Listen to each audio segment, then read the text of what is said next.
Three men are accused of using a PVC pipe and a telephone cable to kill their puppy. And the story certainly is a hard one to hear. And Dave, while on scene this morning, we went to that area where the dog died, and there we found that dead dog still there, wrapped in a plastic bag. Now, of course, we do want to warn you that this story and video may be hard to watch. And for the woman who witnessed this crime, it was even harder for her to relive. 2 days after Pitt County authorities say a pit-terrier puppy was brutally beaten and strangled to death, Amy Worthling and I walked to where its body was dumped on Carolyn Street. But before we could get there... Oh my God! No. I don't know if it's the litter. I don't know if it's the litter mate or the one, if it's her. It's not a second dog. It's the one Worthling says she saw die Tuesday afternoon, still on the property, now wrapped in a plastic bag. Animal control and the Pitt County Sheriff's Office was called out again.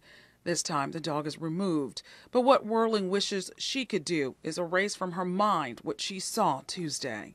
And I observed something very horrific that I can never really describe. Just 5 yards away, she called 911 and told Deputy Jeff Allen. The way she described it was they had tied something around its neck. She said they went next door to the other trailer and pulled something off and used it to wrap around the dog's neck. She tried to, twice, in fact. She tried to actually get away. She actually tried to get to the road, and I saw them drag her back and then continue. It was the most horrific thing that I've ever seen.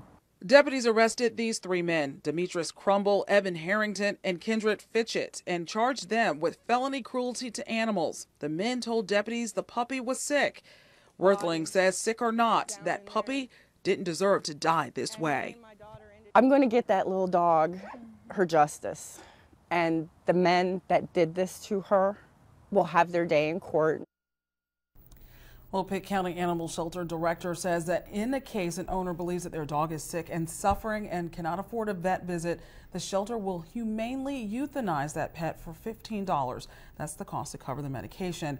Otherwise, they suggest just taking it to a vet. And plenty of you are commenting on this story on WITN.com. NC Highlander said, quote, I'm not one to call for more laws of any kind generally, but I think we're at the stage where if someone is convicted of an inhumane act such as this, they should be prohibited from being in possession of any animal for life.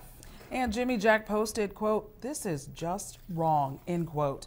Well, you can read more posts or leave your own on WITN.com.